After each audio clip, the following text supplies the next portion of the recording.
ഇന്ന് 6-ാം തീയതി 10 വർഷങ്ങൾക്ക് മുമ്പ് ഒരു 6-ാം തീയതി മലയാളക്കര മുഴുവൻ കരഞ്ഞ ഒരു ദിവസമാണ്. പ്രിയങ്കരനായ കലാഭവൻ മണി എന്ന മണികിലുക്കമില്ലാതായിട്ട് ഇന്നേക്ക് 10 വർഷം തികയാണ്.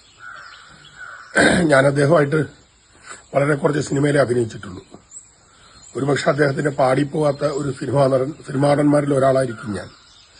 പക്ഷെങ്കിലും ഞാൻ കലാഭവൻ മണി എന്ന് പറയുന്ന ഒരു മനുഷ്യനെ അളന്നത്, അദ്ദേഹത്തിനെ ഏറ്റവും കൂടുതൽ ബഹുമാനിക്കാൻ തുടങ്ങിയത് അട്ടപ്പാടിയിൽ അദ്ദേഹം ആദിവാസികൾക്കെല്ലാം ഒരു ഓണസദ്യ കൊടുത്തു. അതിനെന്നെ ക്ഷണിച്ചിരുന്നു, ഞാൻ പോയിരുന്നു. അവസാനം എല്ലാവർക്കും ഓണക്കോടിയും സദ്യയും കൊടുത്തപ്പോൾ ഒരു ആദിവാസി അദ്ദേഹം മാത്രം ഓണക്കോടി ഇടാതെ നിൽക്കണം. അപ്പം മണി അദ്ദേഹം ചോദിച്ചു, എന്തുപറ്റി, ഓണക്കോടിയൊക്കെ വീട്ടിൽ കൊണ്ട് വെച്ചിട്ട് വന്നാണോ എന്ന് ചോദിച്ചു. അത് പറഞ്ഞു പുള്ളിക്ക് കിട്ടിയില്ല എന്ന് പറഞ്ഞു.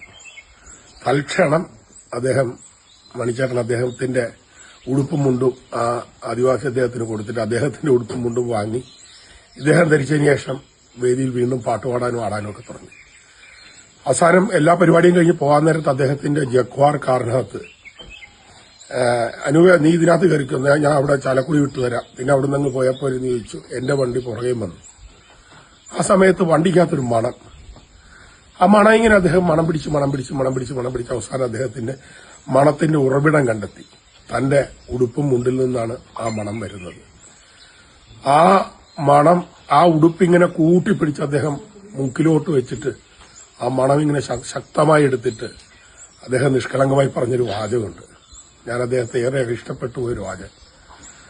അനൂപേ, എന്റെ അച്ഛന്റെ മണമെന്ന്.